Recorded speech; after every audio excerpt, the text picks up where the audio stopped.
Today, we're going to be talking about how Indonesians defeated the Mongols, or more specifically, defended themselves against the Mongols. Link to the original videos down in the description below. If you like the commentary and discussions we do here on my channel, consider subscribing. Without further ado, let's jump into it. The most famous of the failed Mongol naval expeditions of the 13th century, it was not the only one.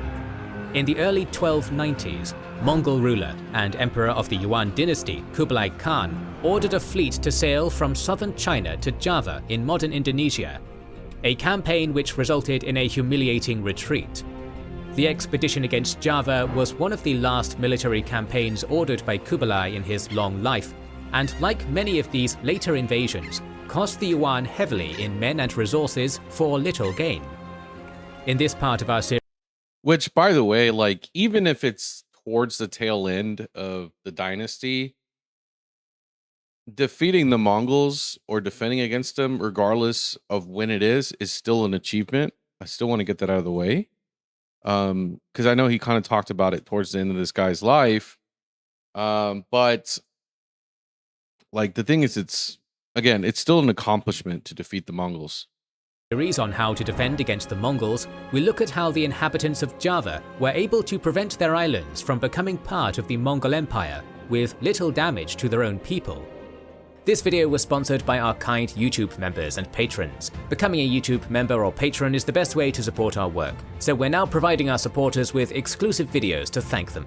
Join their ranks to watch the Pacific War series alongside. Which, by the way, let me know if you guys want me to cover more military stuff. I know I do it every once in a while when I feel it's worth talking about. But if you guys want to start talking about military history, regardless of what countries we're talking about, let me know in the comments. I definitely would love to see what you guys think about that. The First Punic War, Sulla's biography, the Italian War of Unification, Risorgimento, the Russo-Japanese War, Albigensian Crusade, history of Prussia, and much more. 80 or so exclusive videos in total. In 2024, YouTube members and patrons will watch series. Dang, this guy has a lot of content for you guys. Wow. On the fall of Sparta, the Reconquista, Second Punic War, Spanish War of Succession, and Russian Civil War, and will continue getting early access to all videos, access to an exclusive Discord server, will know our schedule, and vote on future videos. YouTube member and patron support allows us to keep the majority of our videos free in a world where YouTube monetization income is very uneven. It's really hard being a YouTube creator these days, especially because there's a lot changing, but also the highs are high and the lows are low. And so that's why, even just for my channel, I mean, if you guys want to become YouTube members, I don't have as much as this guy, but I do think that it does help a lot in making content easier. Like, it does make it much more, how do I say, accessible to you guys? I don't know. It's kind of crazy to say, but it really is pretty hard these days to make it work. If you want to support our work, join their ranks today via the link in the description and pinned comment. Thank you. In the 13th century, eastern Java and parts of the neighboring islands of Sumatra and Borneo came under the influence of the Kingdom of Tumapel, named Tumapel for the city of the same name on the island of Java. It was also known as the Kingdom of Singhasari, thanks to its king Jaya Wisnuwardhana, who changed it to be called this. The Tumapel. Which, by the way, what does that mean? Does anybody know? Like, is there like a significance to those words or to that word? Kings were not absolute rulers, as much of their kingdom was made up of loosely controlled vassal kings and chiefs. But they controlled a lucrative position along the maritime trade routes through Indonesia and across the southern coastline of the Eurasian landmass. By the 12th century, Java was a leading exporter of goods from India to China, especially rice, pepper, and safflower dye, while in turn importing gold, silver, lacquerware, iron goods, and ceramics from China. Dang. Hey, y'all had the trade game down pretty quickly, huh? Is there other notable things that there was included in the trade routes though that aren't included here? Because I feel like that stuff is kind of common, or like traded pretty commonly everywhere. So I don't know. Is there something else that I'm missing? Because I feel like that seems too simple. I don't know if that makes sense. The Southeast Asian sea trade was a valuable market which had been expanding considerably since the 9th century, and one which attracted the attention of a man hungry for world conquest. By the 1280s, the Mongol Great Khan Kublai had successfully conquered China, but other victories were frustratingly eluding him in Central Asia, Japan, Vietnam, and Burma. As he advanced in years, the knowledge that he was failing to bring the rest of the world under Mongol authority weighed heavily on him. Isn't it crazy that this guy, I think he's the closest to ever, or not just him, but the Mongols in general, were the closest to ever achieving world domination in regards to territory by landmass. So it's pretty wild, because I don't think the Romans ever got this big, or maybe I'm wrong. Maybe, I don't know. There's just, in regards to conquest, I'm pretty sure the Mongols by far have the record. I'm pretty sure. Now in his 70s, with his poor health, depression, deaths of his friends and family, increasing removal from affairs of state, and awareness of his own impending mortality, Kublai became desperate for victories to console his aching spirit. Some would say that's happening right now with Putin and Russia. Some people feel like he's on his way out, which is why he's becoming even more aggressive when it comes to Europe. So this idea that leaders, as they get older, kind of become reckless and more desperate isn't a new idea. So I believe that. But then again, it's like, it's always a recounting of other people, unless he wrote it in documentation that he was suffering that stuff. So I don't know. That's why it's always important to preserve historical documents and different texts and stuff. It's easier said than done, but it's important. Economic aspects too were not to be overlooked, and were simply a factor in the inevitable universal domination. Kublai's Yuan dynasty, while influenced by China's Confucian norms and traditions, maintained the Mongolian practicality regarding merchants. Rather than treat them as an inherently lower class, they were invited and rewarded, and trade encouraged. The Yuan government partook in this with the conquest of the southern Chinese coastline, establishing a bureau of maritime trade at the major port of Quanzhou. The bureau not only oversaw and taxed the trade in and out of Quanzhou, but sought to actively encourage it, while settling foreign traders there. Contacts were made across the region, from the Southeast Asian coast through the Philippines, Indonesia, including Java and Sumatra, to India and the Iranian coastline. There is evidence for South Indian-style Hindu temples with Tamil transcriptions in Quanzhou from this period, a significant Muslim population, and resettled Persians who called the city Zayton, by which Marco Polo recorded the name. Speaking of polo, there is also evidence for an Italian trading community in Quanzhou. The Italians were everywhere. Let's just be honest. Let's just say it. Okay? If there's trade, they somehow made their way there. Don't know how they did it. They would literally appear everywhere. It was an entry point for the world. It was the port that Ibn Battuta, during his journeys in the 1340s, arrived at. The Yuan dynasty had a keen interest in trade and sought to extend their control over it throughout the region, at the same time extending the Mongols' heavenly mandate to rule the whole of the world. Imagine even having the nerve to be like, even today, even imagine today, right? Being like, today we will conquer the world. No one would take you serious. If anything, people would probably laugh at you for saying that. But back then, like, if a leader's like, we're going to take over the world, a lot of people would believe it. And I mean, in fairness, the Mongols got pretty close, but I mean, they got the closest, I feel like, but it's just crazy to think that something that sounds so ridiculous was so real back then. With these considerations, Kublai Khan increased diplomatic missions across the seas of southern Asia, from Malabar to Sri Lanka, ordering the monarchs and peoples across the sea to submit to the Great Khan. As it was an old tradition to send a yearly tribute for the privilege of trading with China, most regional states already undertook a nominal submission in order to have greater access to Chinese ports.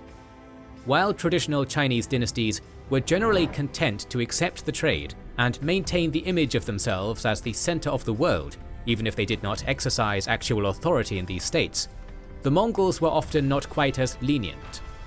To be a vassal to the Great Khan meant the potential of making all resources and people available to the Khan's desires. Which is crazy. Which is crazy. Am I the only one who thinks that that's like, oh, you want to trade? Well, your people are my people now. That's crazy. Measured through census and Mongol-appointed overseers. When Kublai sent his diplomatic missions over the seas, they often were sent not just to reaffirm or increase the tribute, but to increase the extent to which these overseas monarchs needed to comply with the will of the House of Chinggis Khan. On one such mission, an envoy named Mengqi arrived in the court of Kartanagara, the king of Tumapel, sometime in the 1280s. Kartanagara had been the king since the 1260s, and had shown himself a haughty individual and firm adherent to Tantric Buddhism. Since his ascension, he had expanded his kingdom over eastern Sumatra and most of Java. By all accounts, Kartanagara was quite keen to solidify his control of trade and spice routes, but much less keen on sharing it with the distant Khan. In the various sources, Which, to be fair, isn't a crazy thing to say. Okay? If you are expanding your own kingdom and you want to be like, hey, we can trade, but you're not my priority, then that's fine. It's not even a bold statement. I just want to throw that out there, okay? Because in reality, if you, and I say this because if Khan, the great Khan gets mad that he says that, he's being irrational, okay? You know what I mean? It's like this whole conflict could have been avoided if the great Khan was like, you know what? I can respect that and just left it alone. But no, guess what's gonna happen? He's gonna get taught a lesson in humility by you guys. After feeling offended by the envoy Mengqi and his demands, Kartanagara either insulted him, branded his face with a hot iron, cut off his nose, or outright killed him. In either case, he had committed a grievous insult on an envoy of the Great Khan, which, as you may have heard, was not something taken lightly. Kartanagara's calculation was likely a simple one. He did not want to increase the share of tribute sent to China for the privilege of trading, but was that a little excessive? Maybe. But at the same time, it's like, I don't know what the tensions were like that back then, but obviously, I mean, it's going to lead to conflict, but was that a little overreacting? Yeah, I think so. But at the end of the day, it's like, the message is still the same. You know what I mean? still wanted that Chinese trade. It was a reasonable assumption that the island of Java was well outside the range of an actual attack from China, leaving him physically secure from any repercussions. Once tensions had cooled, Kartanagara could hypothetically send an apology mission and resume trade. These were reasonable assumptions. Exactly. See, I hadn't seen this video, but I figured, like, yeah, you overreact, you can apologize later, that's not crazy, right? Let's find out. But Kublai Khan was not feeling reasonable. By the later 1280s, the deaths of Kublai's closest confidant, his wife Chabi, chosen heir Jingim, and his most important advisors, as well as alcoholism and depression, had clouded his judgment. Kublai's earliest campaigns against the Dali kingdom and Song dynasty were marked by thorough preparation and intelligence gathering, taking advantage of weaknesses within the enemy to bring the final victory. Decades later, isolated and depressed, surrounded by yes-men who lacked the ability to stand up to him, and desperate for victory, Kublai had come to rely on throwing manpower at a problem, hoping tactical success would lead automatically to strategic victories.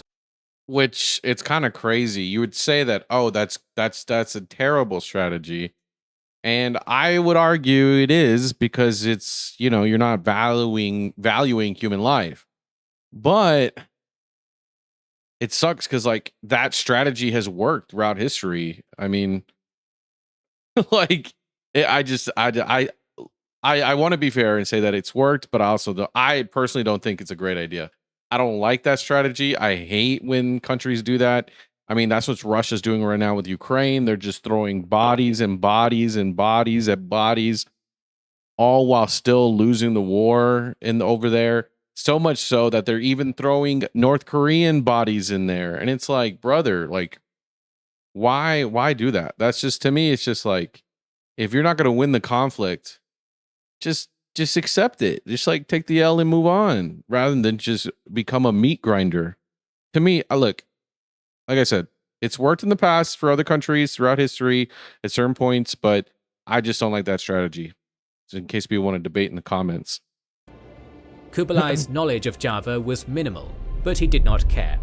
The ruler of some island in the sea had no right to insult the master of the world. Thus, Kublai ordered an attack upon the kingdom of Tumapel to bring Katanagara to heel.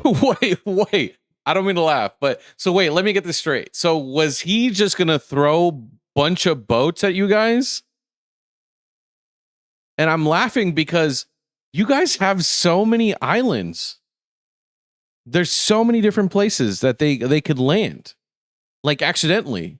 Like imagine you're sending 50 boats and maybe they're not really navigating correctly because there's so many islands, they lose where they're going. They could literally land at the wrong place and start a whole different conflict with a bunch of different people because there's so many islands. That is so dumb. That is crazy. He really was not happy with you guys. You guys really pissed him off. At least this is the understanding from the Chinese language sources of the Yuan and Ming dynasties.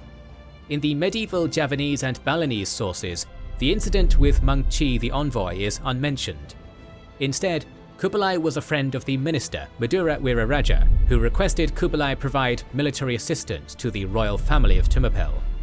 In this version, Katanagara was usurped by a man named Jayakatwang, and Kublai's forces quite respectfully came, defeated the usurper, placed the rightful heir, Katanagara's son-in-law, Raden Wijaya, on the throne, and took in exchange only a beautiful princess for Kublai to marry.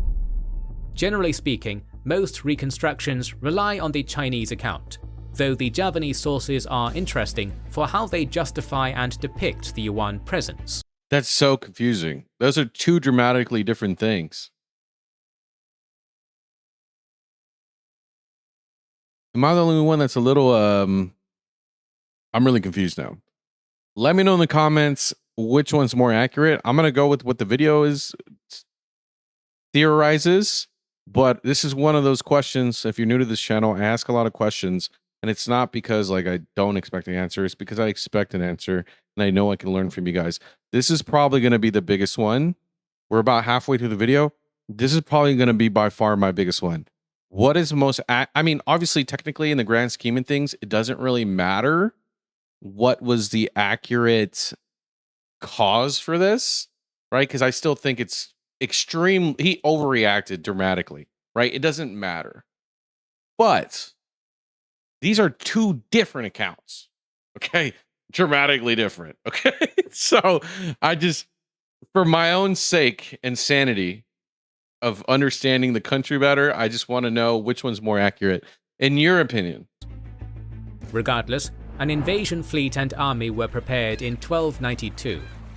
20,000 men, mainly from southern China. 20,000 men. You know how expensive it is compared to that back then? Like the amount of money it cost to do that back then? War was expensive back then. Way more expensive than it is now. Were mobilized aboard 1,000 vessels.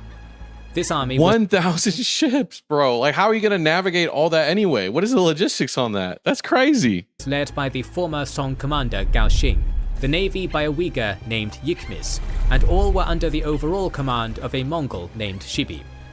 The commanders prepared carefully, having learned from the disastrous naval assaults on Japan and Dai Viet. They had on board a year's supply of grain and 40,000 ounces of silver to purchase more supplies. The commanders That's kind of smart if you don't lose it, but yeah. Met with Kublai himself before their departure. The Khan of Khans told Shibi to leave naval matters to Yikmi's expertise, and that they must proclaim on their arrival that they were not an invasion force, but merely there to punish Katanagara for harming a Yuan envoy. If true, it may reflect an understanding that facing battle in unknown lands against a foe they did not know was not ideal. The strategy, it seems, was merely to overawe the Javanese. The mere threat of their presence anticipated to be enough to earn a victory. Okay, I can see that. It's like strength It's you're just posturing, right?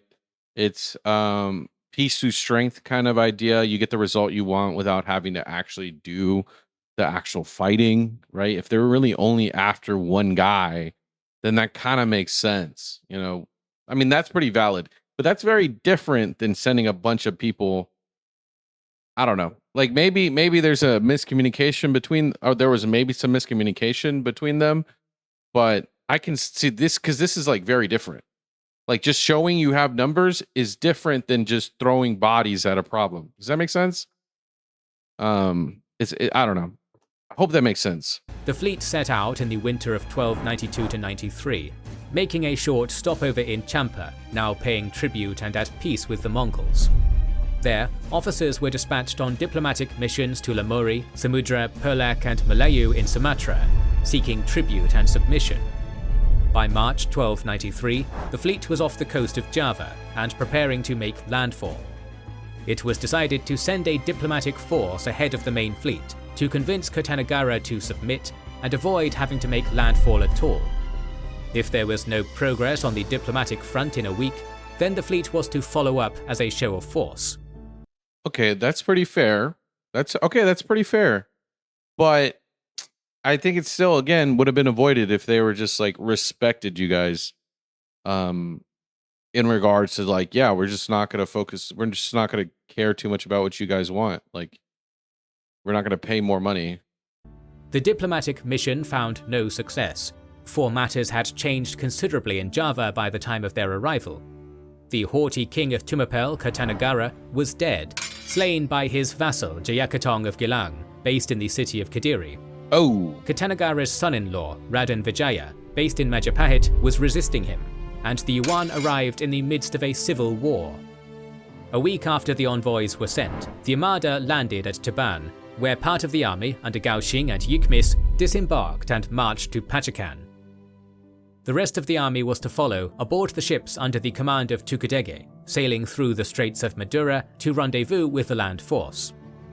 At Pachakan, Jayakatong's navy blocked the Brantes River, but made no move against the Yuan. The Yuan commanders landed and set up a banquet, inviting the Javanese to come over and discuss terms.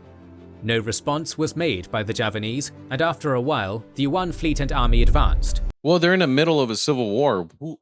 Why would they, like I said, this is actually kind of crazy. If I was like, it's kind of crazy. Literally, the best thing for the dude is just leave. They're like, oh, they're fighting. Who cares? Let's just get out of here. It's not even worth it. We'll deal with it later. Like literally, just deal with it later. Come back. Send a smaller envoy once the little infighting is done. This is kind of crazy to me that this much was spent and all of it still could be avoided. Jayakatong's navy retreated before them, and after garrisoning Pachakan, the Yuan forces made their way inland along the Brantes. As they moved inland, they were greeted by envoys of Raden Wijaya, begging Yuan help. The young prince only had a small force, and Jayakatong of Gilang's army was on its way to attack Vijaya's base at Majapahit. In exchange, Wijaya would submit to the Great Khan. Ah, this is where things get complicated. I get it now. Okay. This is going to get more complicated again. They, again, could have just left, all of it avoidable, but now it's going to get more complicated. Seeing supporting Wijaya as the key to gaining the submission of Java, Yikmis ordered Gaoxing to take a part of the army and intercept Jayakatong, while Yikmis took the rest of the force to reinforce Majapahit. Jayakatong managed to evade Gaoxing and reached Majapahit, only to find Yikmis had already assembled his forces to meet Jayakatong's tired troops. After a night of standoff, the next day, Gaoxing arrived with the rest of the Yuan troops, and all together they drove off Jayakatong's army. Raden Wijaya once again promised his total submission to the Great Khan if the Yuan forces helped him defeat Jayakatong for good, and after providing them maps, a week later they set off for Jayakatong's capital at Kediri. The Yuan moved in 3 columns, the fleet on the Brantes River under Tukadege, with Gaoxing. Dang. So how is this going to go wrong? But something bad's about to happen. Because it somehow went from, okay, everything's overreacting to somehow it's working out. I've been getting nervous. What's gonna happen? Qing and Yikmis taking their forces up either bank, while behind them travelled a large force from Majapahit under Raden Wijaya. The army made good time and reached Kediri within a few days, finding Jayakatong prepared with a large force. The next day, until the morning from early afternoon, Jayakatong's force advanced 3 times, and 3 times they were repulsed, with heavy losses by the arms of the Yuan dynasty and Majapahit. By the end of the day, Jayakatong's army broke, fleeing across the river or into Kediri with Jayakatong. An assault on the city followed, and by nightfall, Jayakatong surrendered.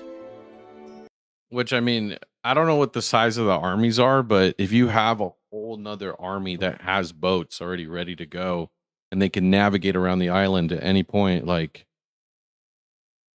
I mean, you can only go so far. Look, I mean, we're looking at the map right here. You kind of have the islands, you know what I mean? Like, for the next week, the Yuan were the masters of Java. Raden Vijaya's promised submission now had come. For this, he desired to return to Majapahit with a small unarmed Yuan escort to properly witness his formal submission. While that force departed for Majapahit, Shibi sent most of the army back to Pachikan, while he stayed in Kediri with a small force, thinking he had handily conquered Java for the Khan. Once Raden Vijaya nah, they're gonna betray him. They're gonna be like, okay, the forces are gone. All right, let's go. We're back, baby. No way, y'all tricked them. saw that the Yuan troops had let their guard down, at the end of the day, he killed the Yuan escorts who followed him back to Majapahit, rallied his armies, and urged the people of Java to repel the foreign invaders. Only narrowly did Shibi escape the trap for him at Kediri. He fought his way back to Pachikan, losing up to 3,000 men. Jeez. Back aboard the ships, the commanders argued over whether to counterattack or to retreat, ultimately choosing the latter. I think so. It's one of those things where, like, let's look at it from their perspective, right? They helped win. I want to look at it from their perspective, because some people might be like, well, they still have a strong force, they can keep fighting, right? I actually disagree. I think they actually made the right call to leave. I've been saying this. They should have left from the beginning.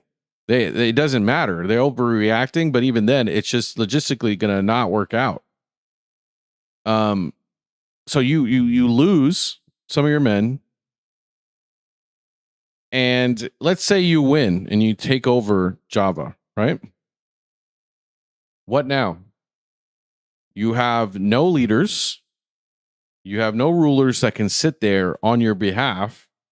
And now you have to establish some type of authority and essentially rebuild some type of structure, government leadership structure, right? All while you're probably going to have people still fighting you that whole time. So to me, it goes from, you know what, we lost, to even if we win, it's going to become a bigger problem. And I think that's why this whole backstabbing move is actually really smart, because it was like, hey, you know, if you try to attack us even more, you're going to lose no matter what. Even if you win, you're still going to lose. So it's like, that's actually a really good call, I think. It put them in a position where they had to, like, pick the lesser of two evils, which I think was, you know, what do? You're probably going to be outnumbered anyway. So dang, what a switcheroo. What a switcheroo. That's crazy. In the middle of a civil war, being like, all right, watch this. Not knowing the country, outnumbered, and unlikely to find local support. Exactly. That's what I'm saying. Like, it's, even if they did win, it didn't matter. What are you going to do? Everyone's going to still hate you.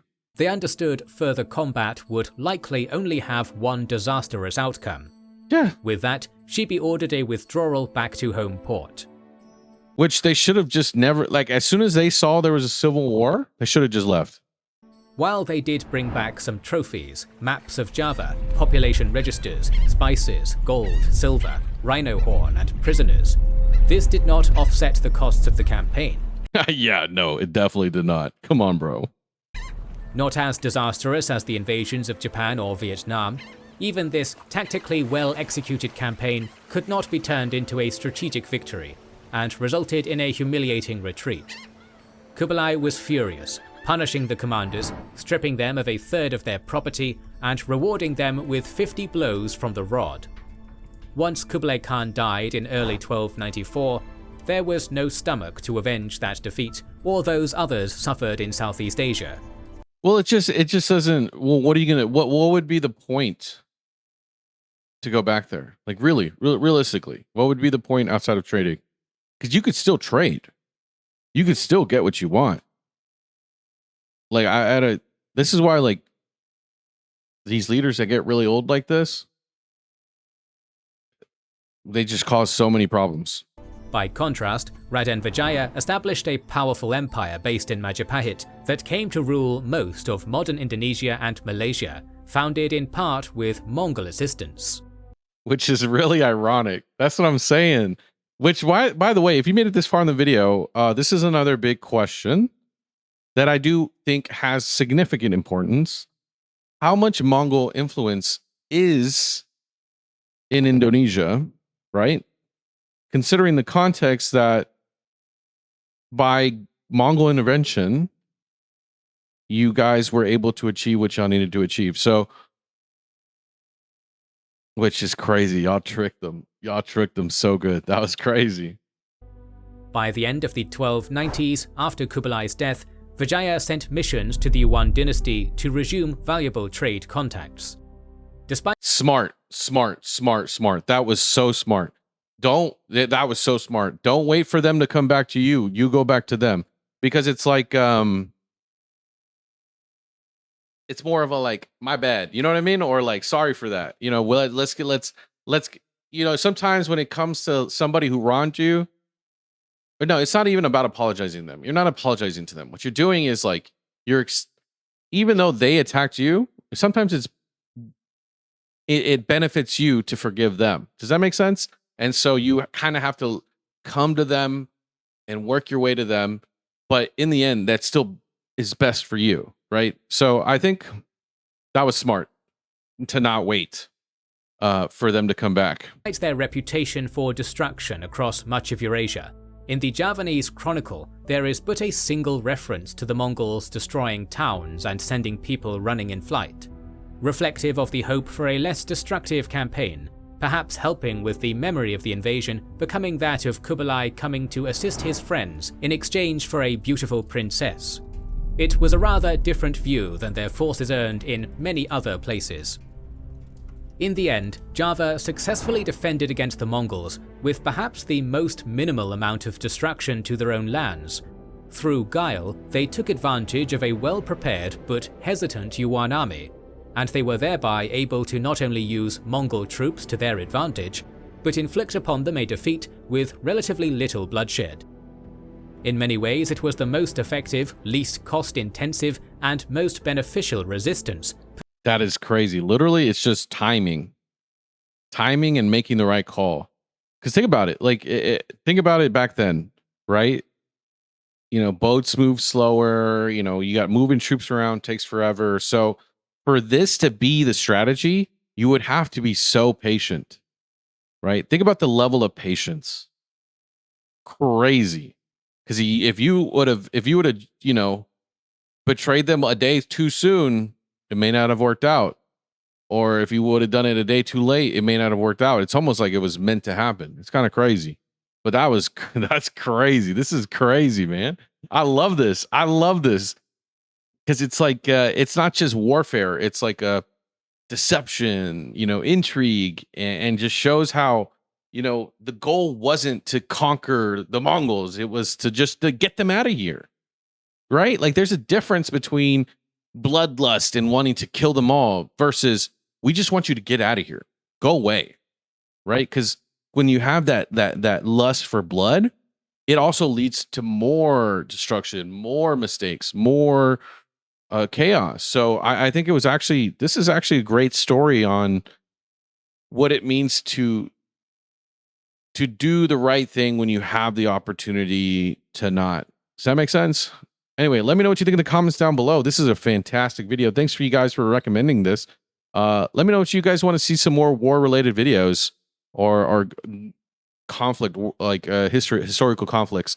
Anyway, love you guys. Check out the next one. But this video is brought to you actually by viewers like you. Thank you so much for subscribing and being part of my journey and allowing me to be a part of yours. Let's create new memories this 2025 on our road to 1 million subscribers. And with all that jazz out of the way, I just want to say thank you so much. I love y'all and enjoy the video.